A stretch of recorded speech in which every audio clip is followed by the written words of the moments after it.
What's up, everyone? I hope you're doing fantastic tonight. This is Raphael Garcia here with Schwan Humes for episode number 231 of the MMA Ratings Podcast. Today is Wednesday, February 9th, and we have quite a bit to talk about. We're going to hit on UFC 271, which is this weekend. Israel Adesanya defends against Robert Whitaker. We're talking about Canelo Alvarez because a lot of news dropped about him today. He has a 2-fight deal. We're also going to be talking about Thurman Barrios from last weekend as well. And I wasn't sure if we were going to talk about this. Went back and forth, but we're going to be talking a little bit of Joe Rogan tonight too to kind of close out the show. But before we do that, as always, I want to say thank you for everyone who's taking the time to check out the show. You can always find us across multiple platforms, including MMAratings.net and .com. That is our flagship. And you can check us out on social media at MMARatingsNet in both spaces.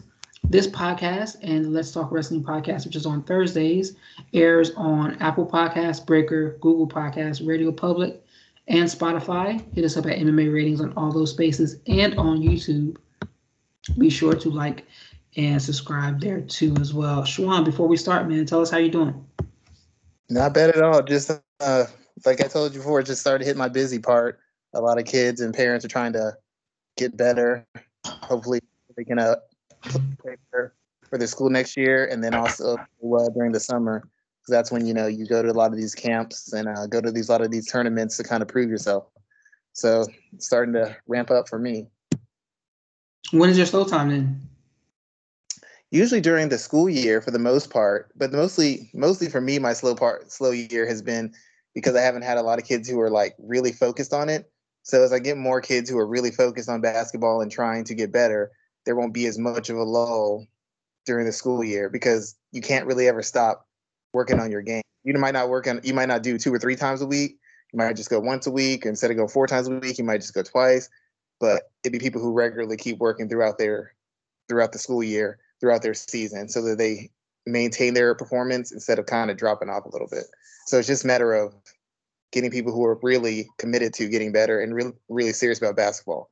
Once you find those people, it's pretty easy. But a lot of people talk like they're very serious, but they're not. Like half the reason I don't charge a lot is I take away that excuse from you. Like, oh, well, I can't afford to pay $70 a lesson or $50 a lesson.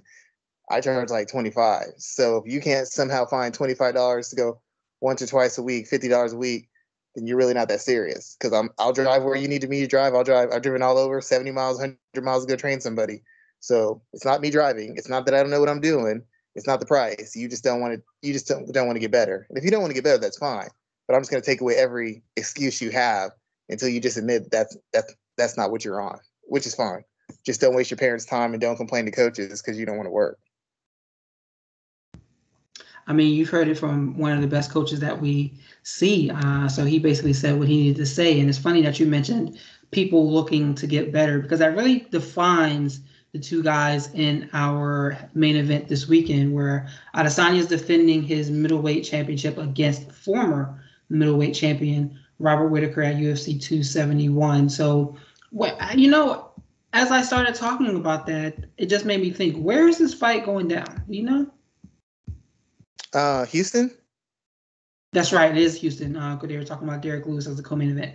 So let's start with this main event there. And let's talk about Adesanya and Whitaker because we have two guys who it's been a little while since they fought.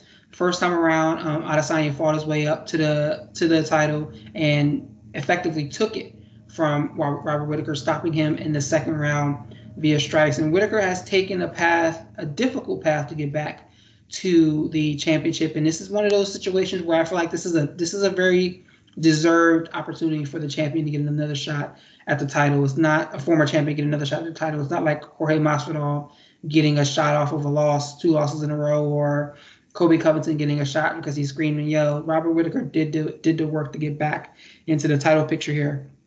So what are your thoughts about this fight here? Do you think it will look different than their first contest, and if so, how? Well, before I get into that, I'm a Robert Whitaker fan. He's a good guy, good husband, good father, fighter with great heart, puts on great fights, and also he's a traditional martial artist at heart. It's his fundamental, so I respect that. I don't know how difficult his path back to the title was. Darren Till, Jared Cannonier, and Kelvin Gastelum, not exactly a murderer's row of fighters. I mean, they're all ranked middleweights. They're all well and good, but not exactly a murderer's row. He fought to earn it. He won multiple fights, unlike Masvidal, unlike Covington, but I none of those guys is particularly difficult, especially given his skill set. But like I said, he won 3 fights, so it is what it is. When they first picked the fight, I really thought Whitaker would be able to take it. I think I ended up picking out Adesanya, but I really thought Whitaker would be able to take it because he has a really good jab and he actually has a good skill set. My concern for him was instead of working behind his jab and working into range, he has this very big tendency to leap in and leap out of range. And that's fine when you're the better athlete or you're facing strikers who don't have a certain level of seasoning and comfort, because even if you're a mixed martial artist or you're a regular person who's trained, if you haven't trained to a certain degree, when you're faced with a certain amount of speed or aggression, you might freeze up a little bit. The counter isn't right there. You might cover up. You might just back up because you don't have it drilled into you to search for counters. And if somebody's throwing strikes behind it, if you're not very experienced or you don't spar regularly, you've got to get distance before you can fire back, or you got to kind of cover up and get away and kind of, it's like when you haven't sparred for a while, you start covering up, you're afraid to throw shots because your timing's off. And then as you spar more and more and more, even if you're still getting beaten up or outclassed, your counters come off a little bit better. You're a little bit sharper. Against Derrick Brunson's and even Yo Romero's and Ronaldo's and Raphael and Natal's, even Uriah Hall, who's notoriously gun shy and low volume, you can get away with that. Against Adesanya, who's a long, lanky, accurate counterpuncher, that's a recipe for disaster. He leapt in, Adesanya punched with him and basically dropped him and stopped him. That's the story of the fight. At no point was he setting his strikes up. At no point was he walking himself into range or coming behind a jab or throwing combinations to get himself into position. It was just big, wide attacks and big telegraph attacks and trying to cover a huge amount of distance to get in on Adesanya. And it didn't work. He just kept getting picked off, and Adesanya would punch with him and catch him while he was catching Adesanya. And eventually that was his downfall. So I'm assuming at the bare minimum, his approach is going to be to work behind his jab, to be responsibly defensively, and to apply more of a suffocating type of pressure instead of trying to explode into spots. Because, as I said before, he's gotten caught versus multiple guys, Hall, Brunson, multiple guys who don't have the awareness or the feel or the discipline or the poise or the skill set that Adesanya has. So if he keeps leaping in, he's going to pay that price once again. So I have to assume that he's going to try to set things up more. He's going to try to slow the pace down, be more deliberate in his aggression, and try to work the legs and work the body. I would think he would look to what Jan did when he beat Israel, pressure him, come behind the jab, attack different levels, attack the body, tie him up, get him down, try to wrestle him and control him and alternate between striking and wrestling. That would probably be his best bet. We already know that he's not going to be able to just load up on shots, because not only was he was getting hit, he was missing badly.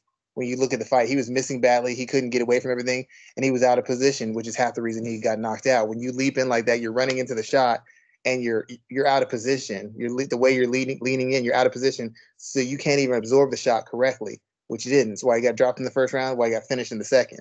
So I would assume what he's going to do is it's deliberate, intelligent pressure, using the jab, attacking the body, attacking the legs, and even if he can't get takedowns, try to use tie-ups or takedown attempts to take away some of the explosiveness from Israel and to maybe put some pressure on him to maybe make him panic or to kind of control him so that you can land shots on him. As long as you have your hand on somebody, you can get to him. You can land to the body. You can get him into uppercuts or overhand, stuff like that, tie him up. But in a free space of movement, Whitaker doesn't always show the discipline necessary to get to a guy who isn't super available to be hit. Israel Adesanya isn't super hard to hit, but he doesn't make himself as available as other fighters in the UFC. And that was the mistake that Robert made, it underestimating that. So I think that's going to be the biggest adjustment he makes.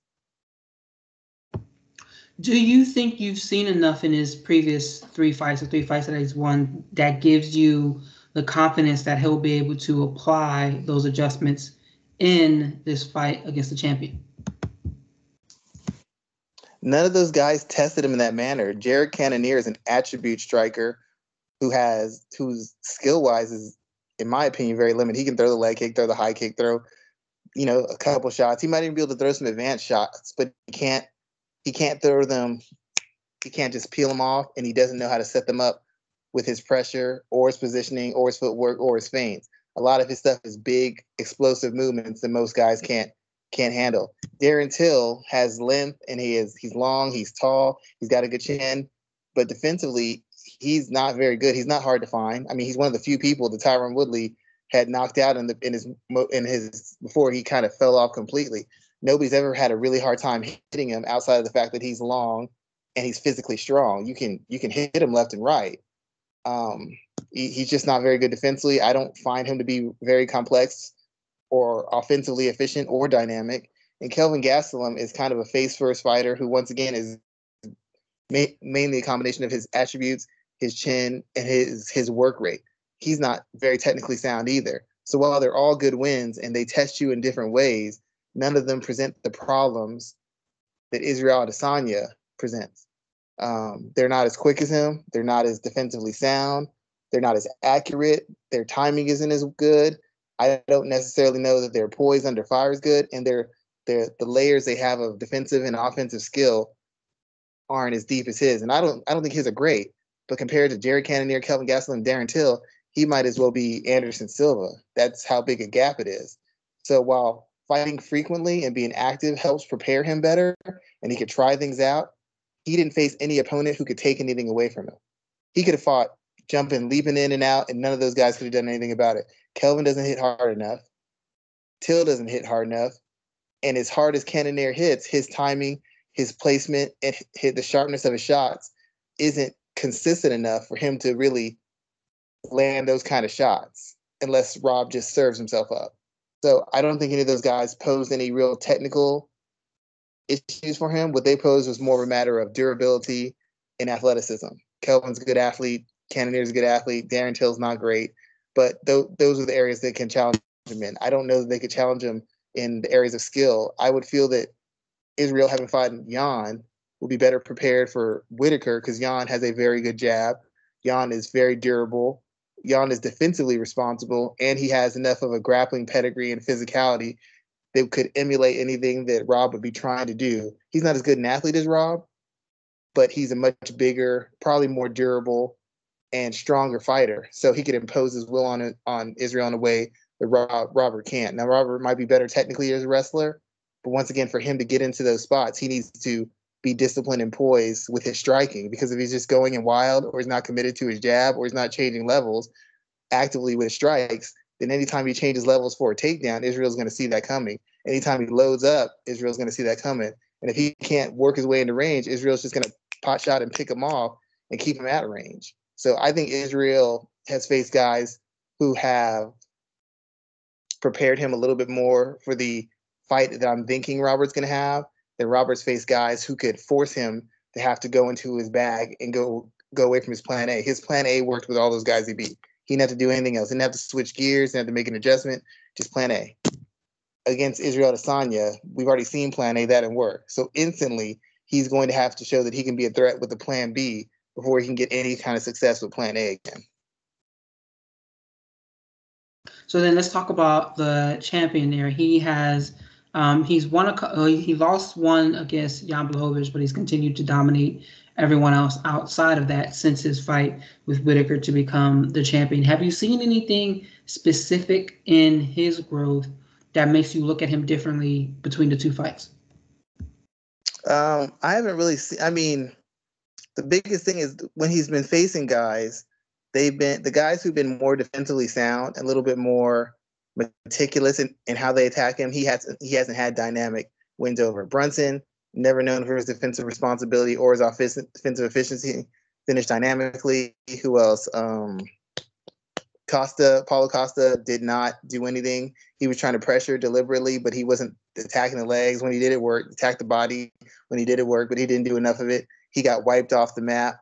When he's faced guys who are a little bit more wary or seasoned, in the case of Vittori, he kept pressuring, but he was trying to survive. He was looking for a big shot, but he was trying to make sure he minimized whatever Israel Adesanya did. He extended him. Anderson Silva, because he's got a good feel, good positioning, and good defensive techniques as far as rolling and slipping, taking the heat off some of those punches with his shoulder, just going with them and then countering. He was able to extend Israel Adesanya. The question is if you come in wide open, gunning for him, he's going to find the shot to put you out, or at least put a beating on you and extend it till he puts you out. But the question is, can you toe the line between being deliberate pressure and aggression, so that you're not so aggressive that you serve yourself up, but if you're just going to wait and follow him and not stalk him and not pressure him, he's going to chip you up.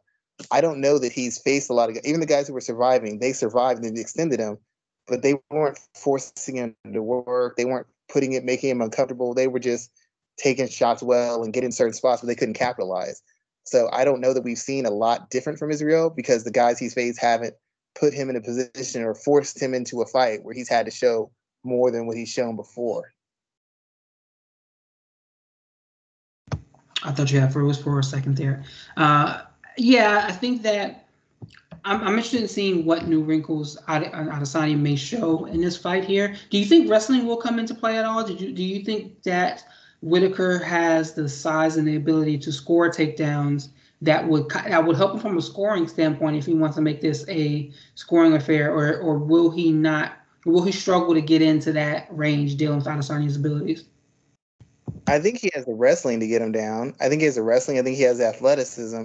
The question is, as you said, is can you get into the range? Because you can't just run across the cage and take someone down. That's just not going to work. I mean, nobody who's of that kind of caliber, with that kind of footwork and length, he's got to work his way into range. He's got to convince him that he's got to sell him on the idea that he's a big enough threat, or that he's coming in hard enough on the feet to get Israel to overcommit on a shot, to hang too long into an exchange, or to stand right in front of him so that he can get his hands on him and take him down. And we don't know how strong Israel Adesanya is. We don't know how deep his grappling bag is, but you have to assume that at some point Rob is going to mix in the wrestling.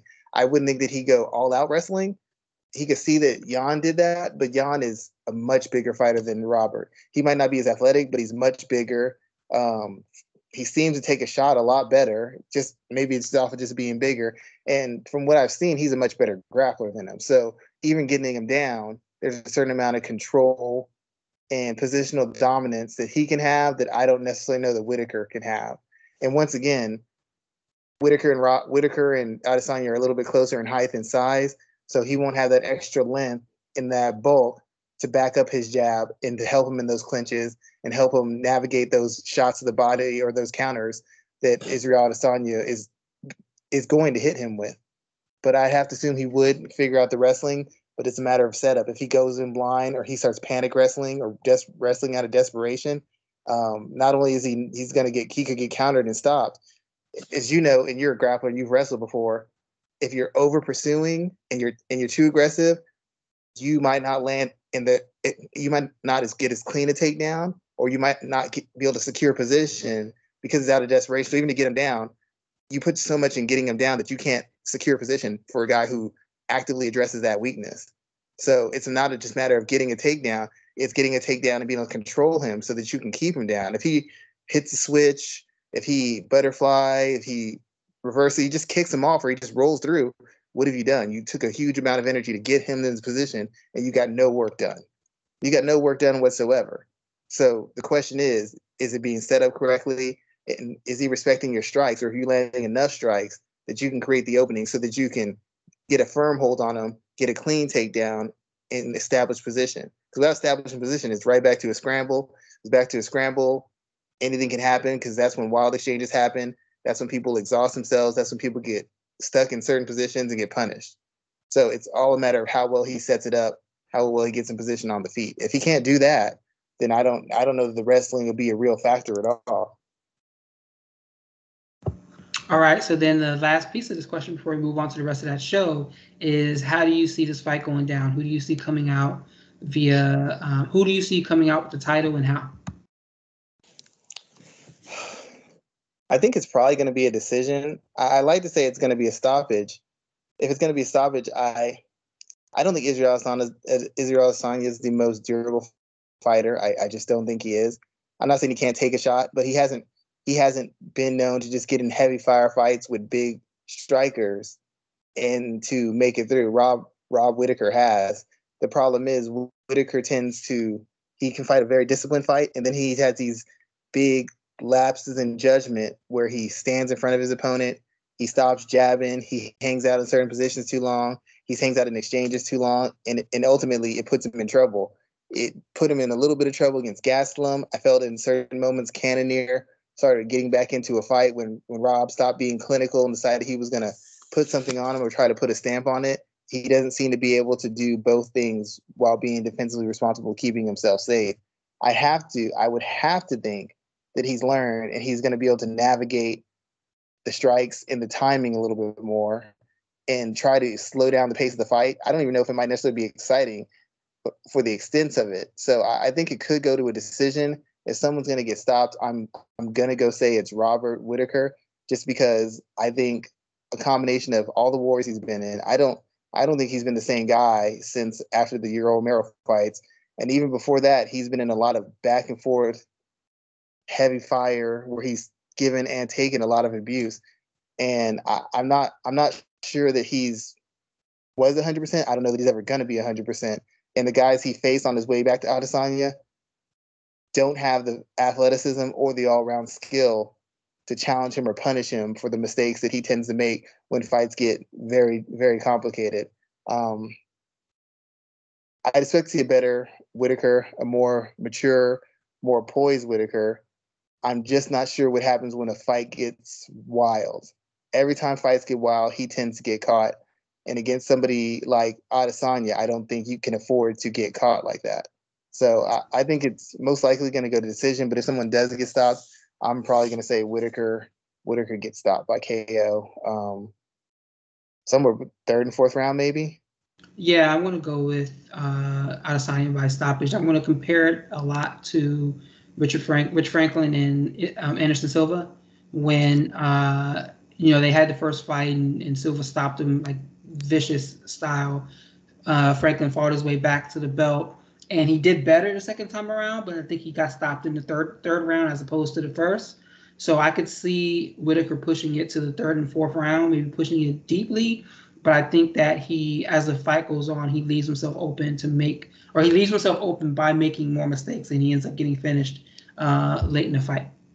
I really think you might see Adesanya initiate some of these grappling exchanges because you've seen him hang out in our grappling exchanges a little bit more on his, when he's defending, he'll sprawl. He instead of just trying to shove away and reset, he'll hang out in a position a little bit, see if he can get control, see if he can pin someone down, or see if he can hold him down to where he can get a better position or punish him. And I really think that he might be looking to test some of his grappling chops. And if Whittaker over pursues or starts getting heavy in those exchanges, just to switch him up and throw him off, I really think you might see Adesanya at least use wrestling to gain control and transition to better opportunities to strike. But I think you really might see him tie up and hit a takedown, hit a reactive takedown, tie him up in the clinch and get an inside leg trip. I really think you might see some of that from Adesanya because he's a guy, he's a style bender, and a lot of people think it's just a matter of being creative striking. But if you watch his fights, little by little, you see a little bit more comfort in him engaging in grappling exchanges or wrestling exchanges. And I think his confidence is growing from that, and that's why he's never afraid to open up striking against guys who are better wrestlers, because he feels that he's done the work to neutralize them or to be a threat if it gets into somewhat of a scramble or something. And like I said, Whittaker is a better athlete. He's clearly not as big and strong as Jan, and I don't think he's as good a grappler. So I think there are spots that you could get him in, especially if you do a certain amount of damage on the feet.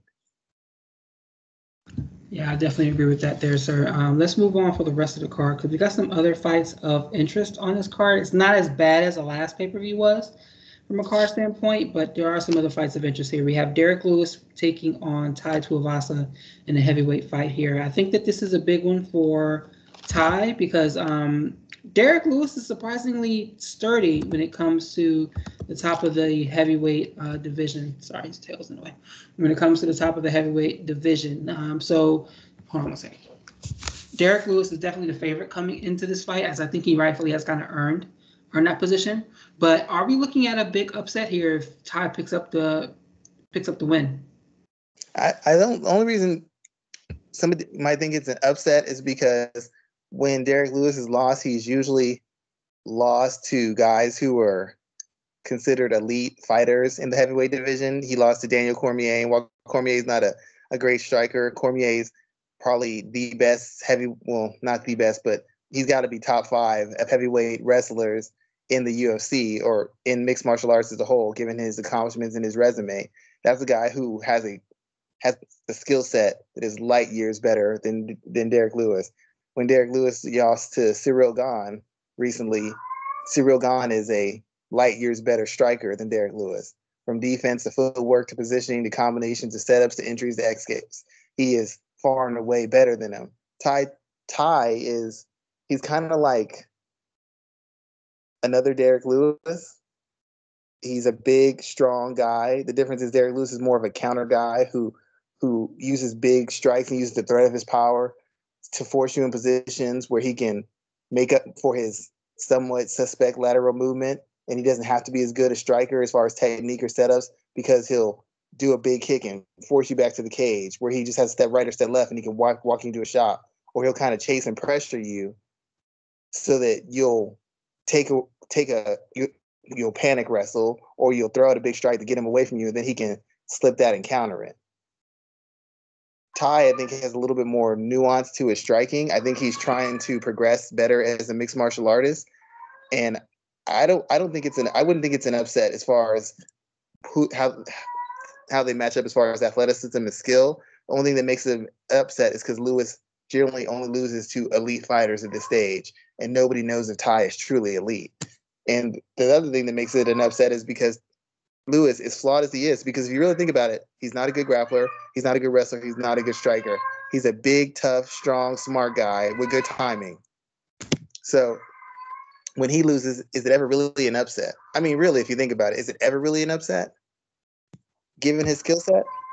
I mean, no. I feel like, to be honest with you, when I look at Derrick Lewis, sometimes I kind of pick against him more often than not, because you kind of never know what you're going to get with him.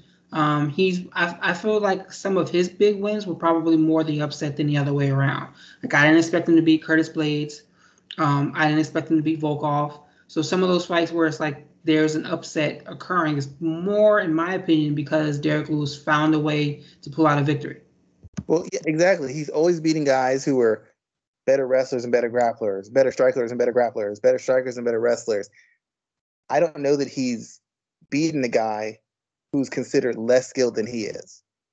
And it's like, it's only in the heavyweight division could this happen. I'm not saying Derrick Lewis doesn't train. Obviously he trains, so he's skilled to a degree.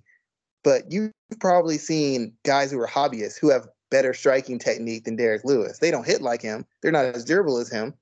But you probably know a lot of people who you grapple with or go to your grappling school who are better grapplers than Derrick Lewis and better wrestlers than Derrick Lewis.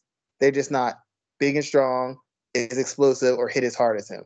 So he's like the example that every person on the street uses, is like, well, Derrick Lewis, he's winning just throwing big bombs, and I could throw big bombs too. I don't see it's an upset. And I wrote an article in MMA Ratings like a couple years ago that I always post when Derrick Lewis fights about why Derrick Lewis isn't elite. And a lot of it becomes he's snatching victory from the jaws of defeat. He has no established skill set. Are the two main reasons. Nobody can tell me what Derrick Lewis does well. Technically, the only thing he does well is knock the hell out of people. But he doesn't do it with any sort of skill set or strategical mastery that would make you say, oh, I could do that. I mean, to be honest, when I see guys fight on the street, that's what they basically do. They're just waiting to land that big shot. Derrick Lewis has like maybe 3 or 5 more strikes than those guys. But it's What's the same. interesting is that the way you describe it is like he sounds like he's someone who fights down to his competition, if that makes sense. Yeah, I would think so. But Derrick Lewis has never, he's shown IQ and awareness and situational awareness. He has not shown any really impressive skill set in his entirety of his career in mixed martial arts. I mean, if you've seen it, what's the high level strike we've seen in Derrick? I haven't even seen a consistent jab from him. I don't know that I've ever seen him check three kicks consecutively. You know, what is it that what have you seen from Derrick Lewis that says this guy's one of the elite fighters in the world? Power, durability, and size. Mm-hmm. That's it. That's really true there. So let's move on for the rest of this card because there's a lot to talk about tonight. What else stands out for you on UFC 271? I'll let you go first, and then I have a point that I want to highlight too as well. Well, Bobby Green is fighting again, so I'm always interested to see if he ever gets to the mastery of where he can balance out his skill set.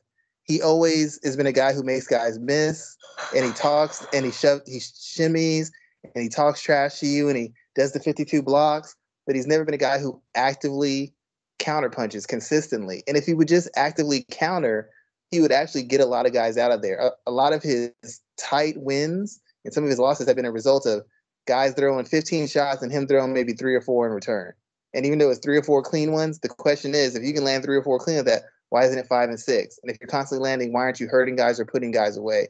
He makes fights harder than they have to be by refusing to make guys pay the price of admission for throwing that many shots. So I want to ever see if he really turns that corner to become more of an active counterpuncher consistently. Because if he does, given his athleticism, his wrestling pedigree, and obviously his striking defense, especially as it pertains to boxing, I should feel he should be a lot further along in the lightweight division than he is.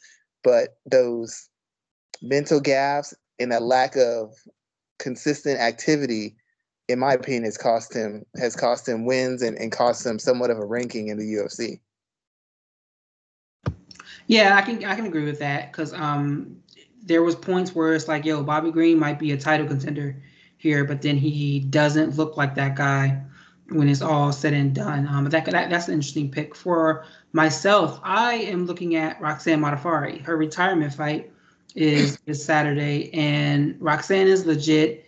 When we talk about pioneers in sports, whether we're talking about boxing, MMA, or anything in general, that word is thrown around a lot. But Roxanne is definitely a pioneer when it comes to women's MMA. She was really fighting where cards didn't have space for women, or they didn't want to include women. She's fought and beaten a lot of the big names that people kind of knew before Ronda and before UFC kind of brought in and before Bellator brought in and all those other situations. There's a lot of women who wouldn't be around right now if it wasn't for the work that Roxanne did to kind of open up that door. And seeing her retire this Saturday, I think it's going to be a pretty big moment, and I hope she gets the praise that she deserves when she hangs it up.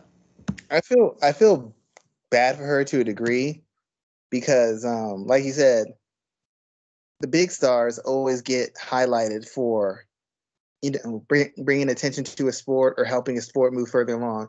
In women's boxing, Clarissa Shields gets a lot of credit. Katie Taylor gets a lot of credit. Serrano gets a lot of credit.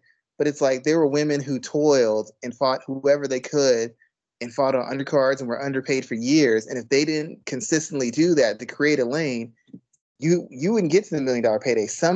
For somebody to achieve the highest of success, somebody's got to be, if you want to say it in working terms, cleaning the bathrooms, mowing the yard, whatever it is. A lot of people who've accomplished great things came from families who put them in that position as a result of jobs that you consider less popular or they don't have as much cachet as others. And for women's mixed martial arts, Ronda Rousey gets a lot of credit. Fine. Miesha Tate gets a lot of credit. Cyborg gets a lot of credit. A lot of people get a lot of credit, but when people talk about the great fighters or culturally impacting fighters in women's mixed martial arts, people don't mention Roxanne Matafari. And not only did she compete at a high level when it wasn't really an organized sport, like she fought through the caveman days of women's mixed martial arts, she actually refined her skills, diversified her skills, just turned herself into a whole new fighter after basically being almost run out of the sport because she couldn't strike. She redefined herself and came back in and was just beating the hell out of everybody and got her way all the way back to a title shot for the initial, flyweight title in the UFC. Now, I know she didn't win. She got beat by Nico Montano, who was a coached by a friend of the show, Misfit from NHB Fit. But it's quite an accomplishment. It's like Royce Gracie retiring and coming back and being like a competent striker. People don't understand how hard she had to work to get to that point, or how much work she's done. People don't understand how unathletic she is and how she's managed to get wins over world-class opposition with really no standout athletic ability. I don't think she's ever going to get the credit she deserves, and I don't think she's ever going to get the acknowledgement or the benefits for what she's done for the sport, both in how she's represented herself and both in how she's performed. I don't see any form or fashion in how that happens. She should be ranked up there, even though she didn't win a title, with Misha Tate's and the Ronda Rouseys. And that, unfortunately, probably is never going to happen. I mean, for God's sake, she was on a show being coached by two fighters who came up after her. Think about how crazy that is. That's like Ken Shamrock being in a show where he's being coached by guys who came up 10 years after him. Like, he would never sign on for that. And she should have never had to be in a position to do that. But she took every opportunity that was presented to her. She never ran from any challenge, and she fought all over the world. You have to respect what she did as a fighter. You have to respect what she did as a woman of sport. So I congratulate her on her career, and I think she got engaged recently. So congratulations to her on that as well. Yeah, she did. I saw her post about that. So yeah, I'm definitely happy for her as well too. Let's move. Shout out to Israel Adesanya, who took a moment during his press meeting with the press, where he actually mentioned her and gave her a lot of props for what she did. Unfortunately, you don't have a lot of women fighters who are big name women fighters who are speaking out about what she meant to the sport. And I know I can only think of one male fighter who spoke up on her behalf. And there's a lot of male fighters who've been fighting for a lot longer, who've known her and been on cards with her, who should be posting on Twitter or talking to media about her, and it's not happening. It's quite insulting, to be honest. Very true there.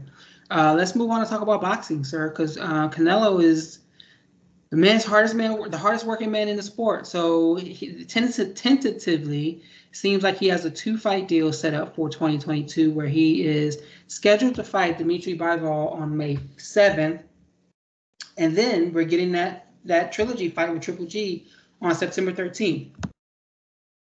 What are your thoughts about that first when you saw the news? Is this a good schedule for him? Are these two guys that you think strengthens his legacy at this point, or should he be fighting someone else?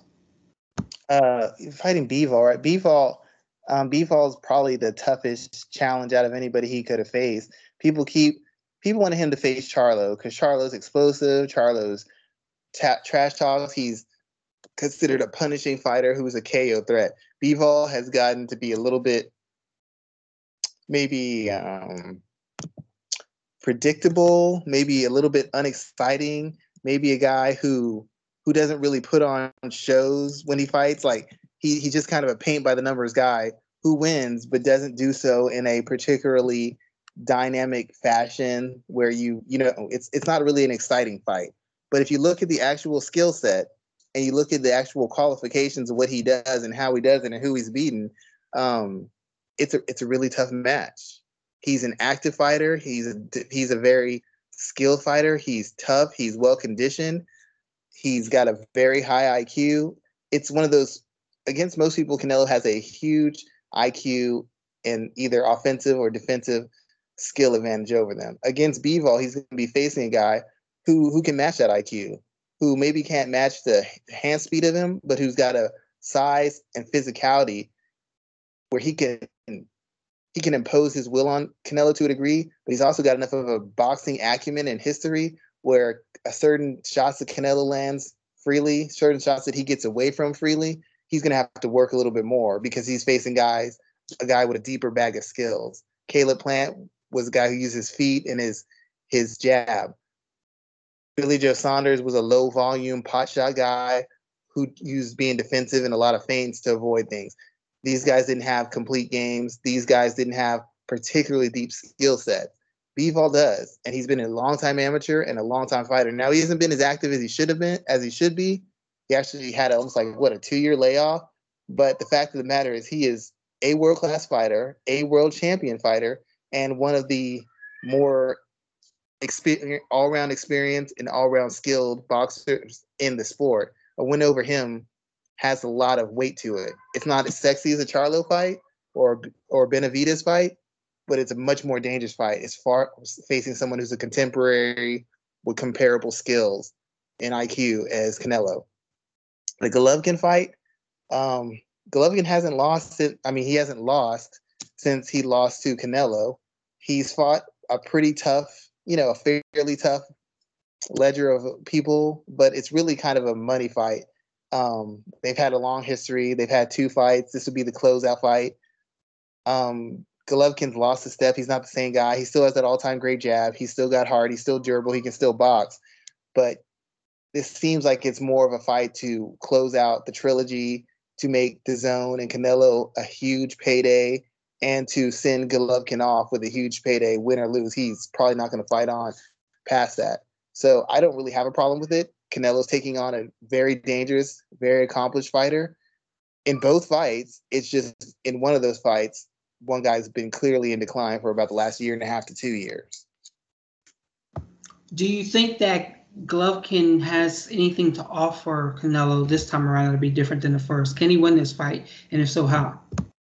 He'd have to bring out one of those old-time, like older fighters usually have a fight or 2, maybe 3, where they just go back to who they were or a version of who they were, and they can perform well in a fight, be competitive, maybe pull off a win against an opponent who's not as experienced, maybe an opponent who's not as seasoned, opponent who has some limitations in their skill set that they can exploit. You see it happen. You see it happen from time to time.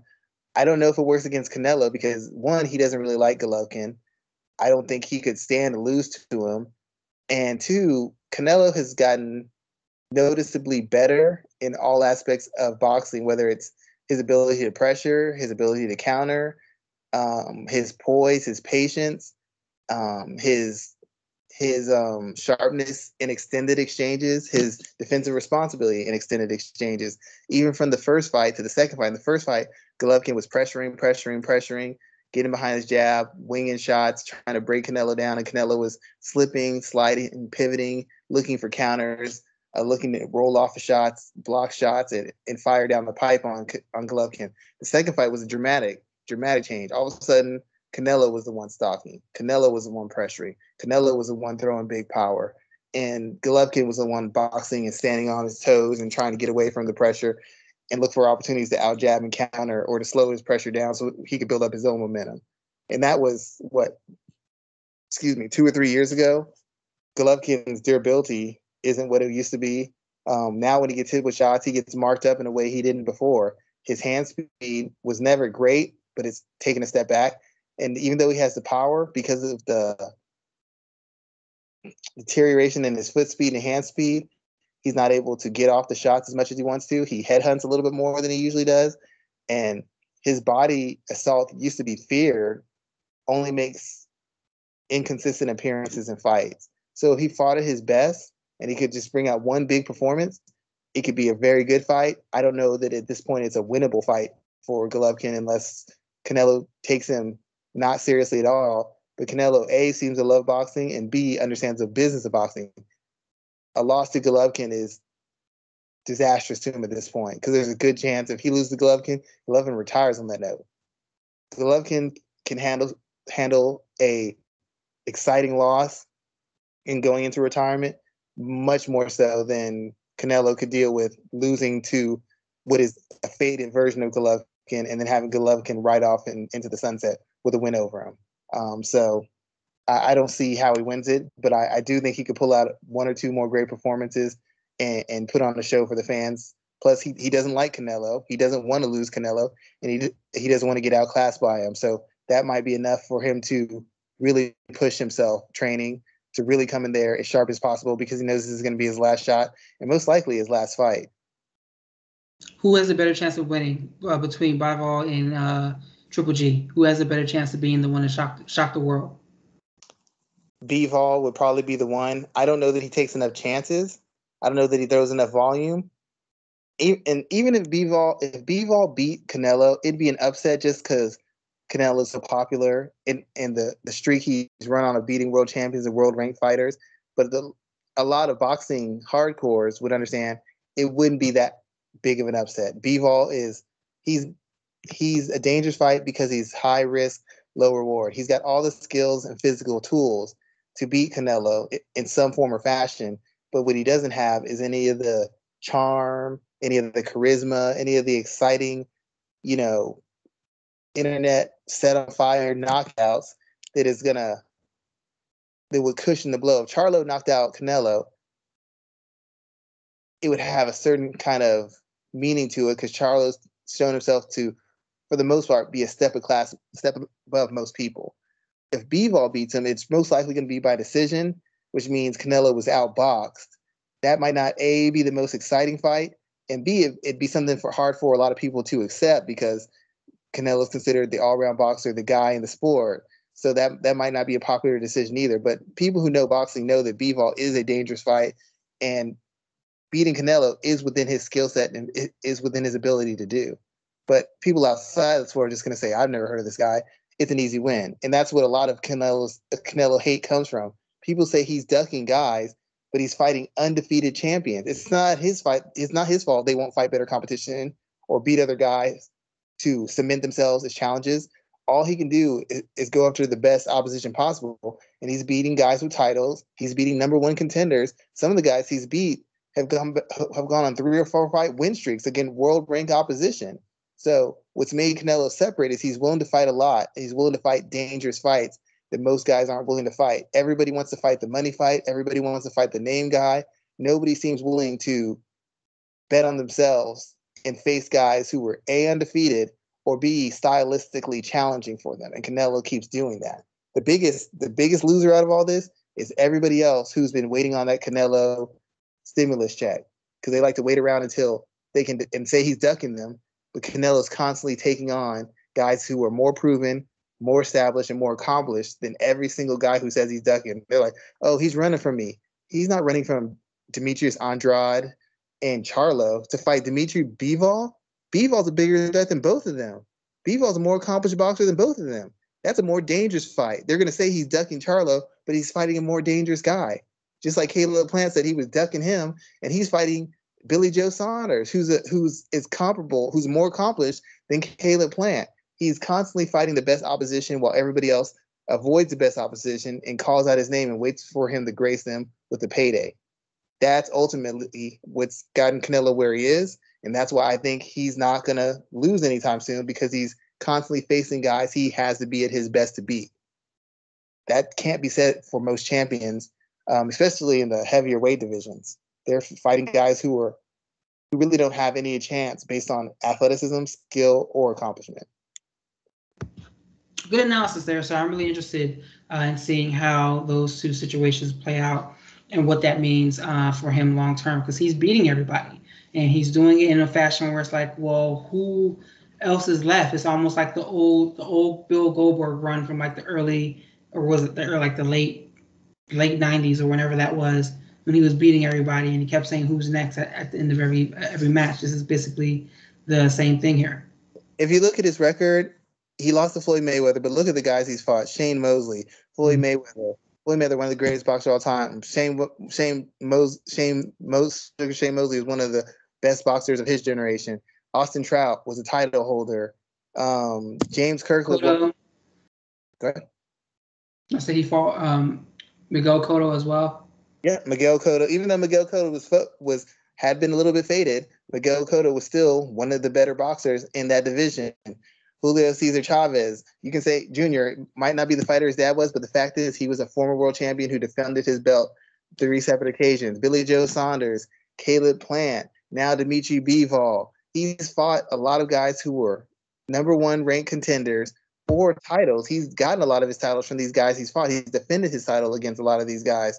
So most fighters don't have his resume. Most fighters, even when they become world champions, start fighting their mandatories who are 2nd and 3rd tier fighters. If you start looking at the resume of the guys Canelo's fought, they have very good records. They're world ranked fighters. They've earned their spots. and they've won world championships and defended world championships. He's not fighting a bunch of bums. He's not fighting a bunch of guys we don't know. He's doing what people ask fighters to do. Go after another champion. Try to unify titles. Face better guys. Danny Jacobs, Gennady Golovkin. I mean, I don't know anybody who in the past 5 years has fought a tougher schedule than Canelo. And he doesn't have to because he's the money guy. He does not have to fight tough fights because he can make money with anybody. He's choosing to search out challenges, and people can say he's ducking or he's picking, but the guys they're claiming he's ducking or he's avoiding are guys who aren't as accomplished, who aren't fighting as known or as accomplished opposition as him. It's this weird, bizarre world we live in when it comes to boxing. Yeah, definitely. And it's interesting because if you look at across combat sports, at all the champions available, he's probably the one that's taking the most dangerous fights at any given moment across combat sports easily. Yeah, I mean that's all. Too. He moved up to fight Kovalev. Oh, Kovalev's a bum. Kovalev was shot. Kovalev just regained his title, and he beat a young, hungry lightweight contender who was considered in the top 5. So now when he he gets his title back, and he beats a lightweight contender. It's a great story. He's a great fighter. He showed his grit. He showed his seasoning. Canelo fights him. He's shot. Which one is it? 3 months ago, you said it was a great story. He showed he still had it. Now he's shot when a guy's moving up 2 weight classes to fight him? Like, I know he's not the same Kovalev, but the fact of the matter is the guy is still moving up 2 weight classes. And if it's such easy work, why didn't Charlo do it? Why didn't Benavidez do it? Why didn't Billy Joe Saunders do it? Why did Caleb Plant do it? Why didn't none of them take those chances? If it's such easy work, why is he the only one willing to take these chances? He's already getting paid. He doesn't have to take them. The guy's complaining about money could move up 2 weight classes and fight Bivol. They all got bigger names. Bivol would fight Charlo. Bivol would fight Plant. Bivol would fight Billy Joe Saunders if they moved up to fight him. Why is the guy who's making the most money the one who's willing to take that fight? Mm-hmm. That's all good stuff there. So I want to move on to our last topic for the essence of time. And, this is the part where we're going to talk about Joe Rogan a little bit. And this is kind of like my wheelhouse here because it's interesting to watch from my perspective. I think it's like a 2-pronged controversy for everyone who's aware. There's a big push to get Joe Rogan pulled off of Spotify for 2 main reasons. One, because of his frequent use of voices that spread COVID misinformation. That's one part of it. And the other part of it is his rampant use of the N-word, nigger, we're going to say it, but his rampant use of that word and has kind of been brought back up. And it's interesting because there are individuals who are thinking of this as like a controversy to get him taken off the air for whatever reason. I don't think that that's the case, but it's really kind of broken out into 2 spaces for me. There's obviously the COVID misinformation part. I'm not going to speak to that so much because, again, I'm not a scientist, I'm not a doctor, not a medical professional. I'm going to leave that where it is. I do know who to listen to in those spaces, and a lot of those individuals aren't the people that would be on Joe Rogan's podcast. And the other part of that is the question around whether or not Joe Rogan is racist or not. And this is a very interesting conversation. I've listened to a lot of people really talk about it. And what stood out to me is a couple of different pieces. First, I've listened to a lot of the clips where he has said nigger for whatever reason it may have been. I've listened to his apologies, both of them that he put on Instagram. I think they're full of shit. I don't believe that they're actual apologies at all. They're excuses, in my opinion. But listening to the clips in which he said what he said, the context of those clips and those conversations he was having was usually around the idea of why can't everybody say this word? And it's hidden behind the idea of free speech. This is a word that's off limits. It's one of a couple of words that are kind of like off limits, but it's the one that always keeps coming back up. And it seems like everybody wants to say, whether it be because they see something, they watch a Quentin Tarantino movie, they listen to hip hop. Everyone feels like this should be the one word that should be said, when in reality it's probably one of the most dehumanizing words in the English language by a country mile. The reason being is because it's the same word that was used when people were getting drug out their house and lynched. It's the same terminology that people use to talk about MLK, Medgar Evers, Ali, and other people who fought for simple civil rights. It's the same. It's used to demean and strip people of their humanity. So why would you want to push the idea of I have the freedom of speech, so I should be able to use this term? Like, that's the first issue that popped out to me. But the thing that really kind of, the worst comment that he made was the one in reference to the black and the white brain. I don't know if you saw this one as well too, but he was talking to someone that's biracial, and he was like, you have the best of both worlds. You have the brain of a white man and the body of a black man. And that's some old school plantation racism right there, in my opinion. And it's wrapped up in all types of pseudoscience that just is completely full of filth. And if you know that, to hear him say that on his podcast with the straight face, you have to kind of question that. And you have to really question, why are we having a conversation about freedom of speech based solely around the word nigger? Like, why is that the word that everyone wants to be empowered to say? So do I think Joe Rogan is racist? No, but I think he has some racist tendencies. Like that's really it. Like in my opinion, when I think of racism, I think of it as a space of like racism and discrimination. I look at people like Ben Shapiro and Jordan Peterson and like those right wingers who are trying to strip rights from everybody. I look at them as more racist than I would Joe Rogan. But his podcast is troubling to me because if you look at the people, like his reach is massive. Like I knew it was big, but I didn't even know how big it was until the situation came up. And what makes it so bad is that the people who listen to his shows, the age group, the demographic, they're the individuals that are like college-aged men, for example. They're going to be the individuals who are lawyers, doctors, teachers, professors, judges, all those individuals in the future. And if they have the radicalization put into them that they should be pushing to use words such as nigger or use other terms that are basically off limits, or to think of people as less than, that's going to have long-standing ramifications. I'm like, if you look at the people who were marching around in Charlottesville a few years ago, they were younger individuals, younger than both of us. So that really kind of shows like this isn't going to go away. And the more voices, the bigger platforms that we have continuing to spread this type of information, it's only going to get worse. I do not believe Joe Rogan is going to be deplatformed. I don't think there's any way you can really do that. Howard Stern didn't get deplatformed. Alex Jones didn't. Don Imus didn't. There's no one that's really, no rich white man that's really been deplatformed in any way, shape, or form. So listening to all the talk going around about Joe Rogan and all the situation and the entire situation, it's really troubling to me, especially from an MMA standpoint, because there's a lot of voices in MMA that are throwing their support behind Joe Rogan, and it really makes you think how welcome we are in the sport. Joe's not going to be punished. He's not going to be taken off the UFC 271. They haven't announced the desk for 271 yet, but I wouldn't be surprised if he's there. He's not going to face any ramifications.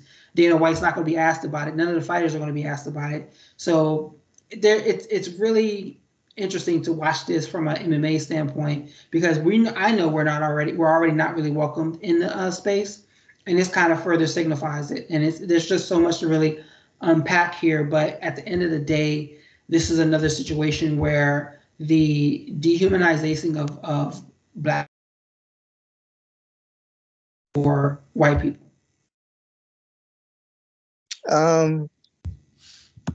Me personally, like I would think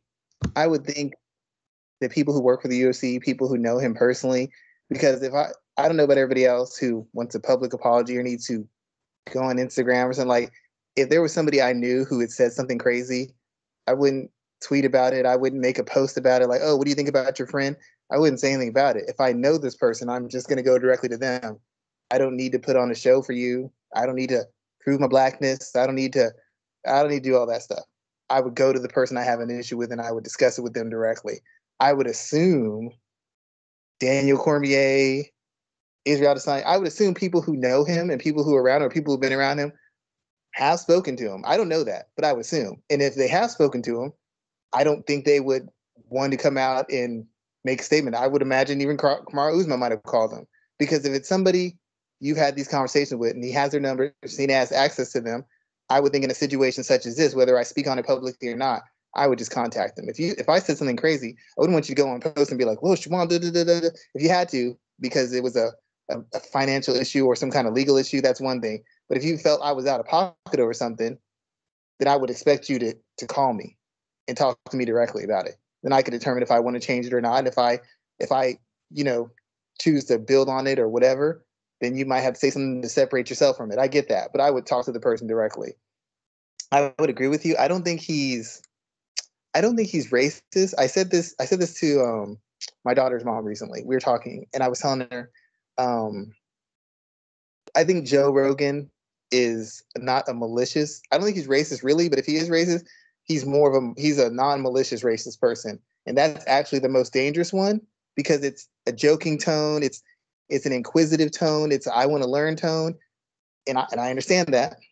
Trust me, I went to school at all white school. I've been around black people who had not really dealt with white people, and the questions they would ask about each other.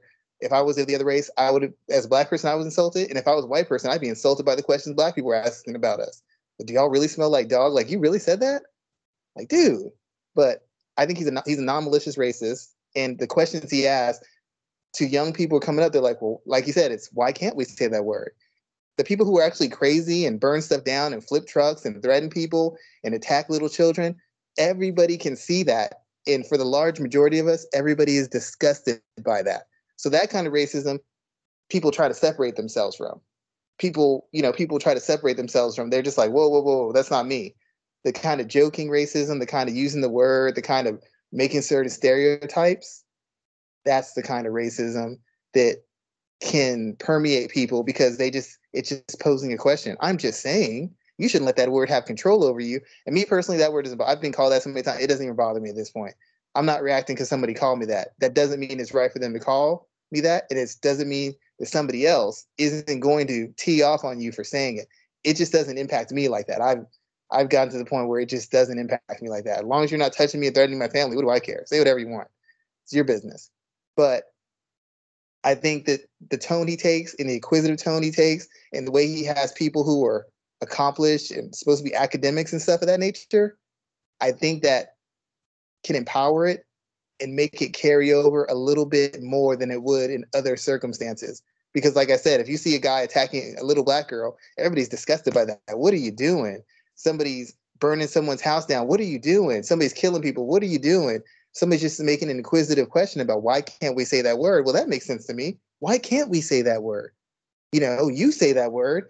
It doesn't have to mean that word. One person told me, they're like, Leonardo DiCaprio was in that movie. He didn't want to say it, but Samuel L. Jackson said he had to. So if you don't want him saying the word, why do you have him saying it at all? Why is it okay for the actor to say it? They were encouraging him to say it. It's just a line of logic you can't really follow if you're on the other side of it. But it's a line of logic that has enough leeway or enough of a playfulness in its tone that other people can use it to build their bias around, or shift someone's opinion about others around. Because then it becomes, why are they so sensitive about the word? You weren't a slave. Why are you upset about that? You didn't get beat by the cops. Why are you upset with that? You live in this neighborhood. Why are you upset with that? It kind of undermines the foundation of what Black people have gone through and why they have an issue with that word, or they have an issue with being categorized a certain way or classified a certain way. But it's all in a intellectual, jovial tone, talked about by guys who are fairly accomplished, fairly popular, and academically established guys. So it makes it seem like it has legitimacy that it doesn't really have. But no, I don't think Joe Rogan's racist. I don't really know what I think about the situation. I'm just really tired of hearing about it. I'm tired of the situation. I'm tired of the explanations. I don't know if I buy his apology or not. I don't know if it's genuine or not. It's better than some of the apologies I've heard from people when they've gotten caught in these situations. At least he kind of admitted it to a degree. I've heard people say, like, I was on medicine. I had been without a sleep. I was tired. I was stressed. At least he kind of owned it to a certain degree, I guess. I don't know. But I do not think he's racist. I know he's not going to be really punished for this. We know Dana White's not going to do it. He makes too much money for Spotify to do it.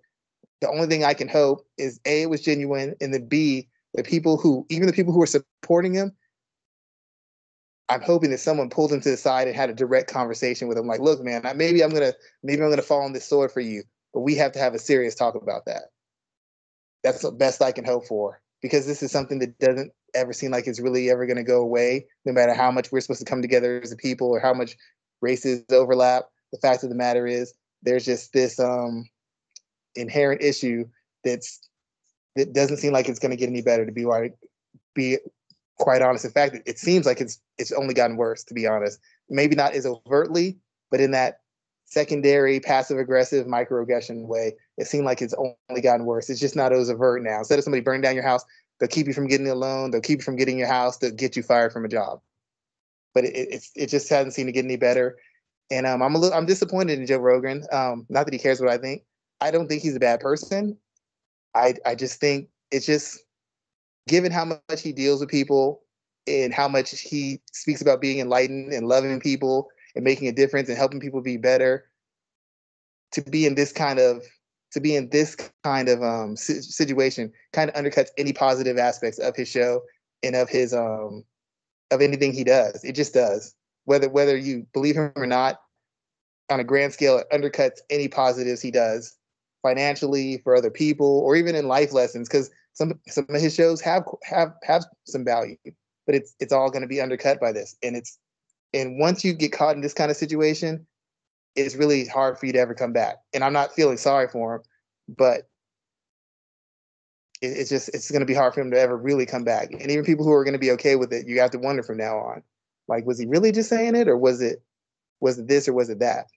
Yeah, I don't think his listenership is going to dwindle in any way. It's going to grow from this, actually. And I think that when I think of this situation, I agree with you. I don't really believe in his apology in any sense either. Goodness, I was going to say something and I just slipped my mind in reference to this. But yeah, I think it's a situation that's not going to go away, and it's something that we're going to continue to hear about. Go ahead. I don't.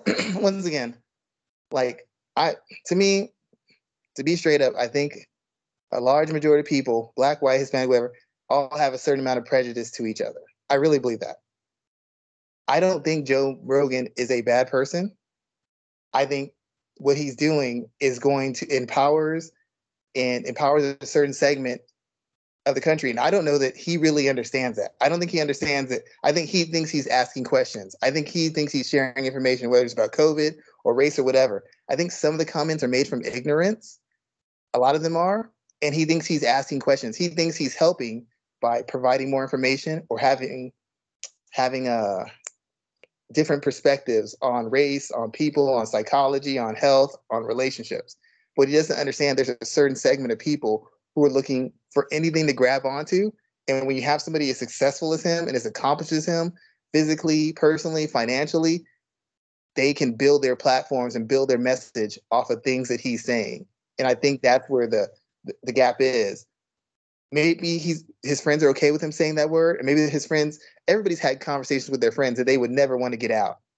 The weird thing is, he keeps having these conversations on a show that's seen by hundreds of millions of people, and he seems a little bit oblivious to the fact that there's a segment of people who do not like black people, do not like any sort of person of color, who use these arguments to empower themselves, to impose their will, or to lash out at people who they feel are getting benefits that they don't deserve, or getting advantages they don't deserve, or have rights that they don't deserve. That's the biggest issue for me, that the cognitive dissonance between what he's saying and the impact it has on the grander scheme of the world. He might not, in fact, be a malicious racist. He may not be a racist at all, but the things he's saying are things that racists use for ammunition and fire to push their message and to build the courage up they need to do certain things. Look what Joe Rogan said: the black mind and the white body. Now they've got access to our minds, but they still got the power of a black man. I know somebody whose relative said something like that, because I know people who have racist relatives. They said that for a fact. They're like, this is a big concern for us as white people, because now they're physically superior than us and they're our mental equals. What the hell are you talking about? And he was quoting Joe Rogan. That's my biggest concern about that. People who do not have the the bandwidth or the experience to understand he doesn't know as much as he thinks he is, and some of the things he's saying are dangerously close to playing with fire. Those young people you speak of who are going to think they're just asking questions or posing questions or making scientific points when the stuff he's saying isn't rooted in any scientific facts. That's my biggest concern. Not Joe Rogan. Joe Rogan's one person. As you said, it's the broader scope of people who will be influenced, which is the big issue. So the last thing I'm going to say about this, and we're going to close out the show after that, is that I do believe that Joe Rogan knows exactly what he's doing. And what I mean by that is I'm not going to allow that feigning ignorance or just trying to have intelligent conversations. Because if you look at the people that he has on his show, they all sit within a similar vein. He doesn't bring a Nicole Hannah-Jones. He doesn't have a Michael Eric Dyson. He doesn't bring on a Bakari Sellers. He doesn't bring on a Jamel Hill. He doesn't bring on anyone that would easily talk down any of these ridiculous narratives around Black people, around the use of the word nigger, around the Black mind and white body or whatever, white body and white, whatever it was. He doesn't bring on anyone to have any type of conversations that would be able to easily debunk those situations. So that tells me that he knows exactly what he's doing and he's doing it intentionally. So you know what? That is almost an impossible point for me to argue. And I'm a real laid back guy. I'm really kind of chill, but I don't have an argument. I don't know if those people come on the show, but if at least he made the offer, he'd have something to stand on. But he doesn't. And if he did, I'd be pulling out right now. Look, I offered, they didn't come. But you're right. So I mean, that's where I stand. I think he knows what he's doing. But yeah, let's go ahead and close out, man. What are you working on this week, and what can we expect to see from you before we get back on next week for episode 232? I think I'm actually writing an article for another website. It's covering the Leah McCourt, Sinead Kavanaugh fight. It's going to be in Bellator. I know a lot of people are like, why are you covering that fight? Because somebody needs to give these ladies their coverage and their respect for what they're doing. It's not just a one-sided sport. So I try to make sure I give the women who are fighting just as much of a technical assessment or breakdown or historical run-through when I make articles for them, and not just the typical kind of, oh, this person wins, this person loses. Because as you notice, when you see the male breakdown, they talk about this guy in 2015 and how where he's at 2021. When they talk about the female fights, it's real thin, it's real shaky, it's real platonic. So I try to make sure I pay attention to some of the less glamorous fights as well as the more important ones, and I make sure I give them the respect as fighters and take their fights and how they're approaching them very seriously. So that's what I'm working on. Other than that, I'm always on Twitter, either talking basketball for one, or I'm always telling people, if you want to talk about the finer points of boxing, mixed martial arts, and coaching, DM me, hit me on Twitter, because I'm always willing to have that conversation and share my experiences with fighters, with coaches, and how that goes about. Good stuff, sir. So with that in mind, we're going to go ahead and close out. Thank you, everyone, for joining us for episode 231 of the MMA Ratings Podcast. We'll be back here next week to talk about all the fallout from UFC 270 and anything else that goes on between now and then. So thank you, everyone, for joining us, and have a great and safe week. Have a good one, everybody.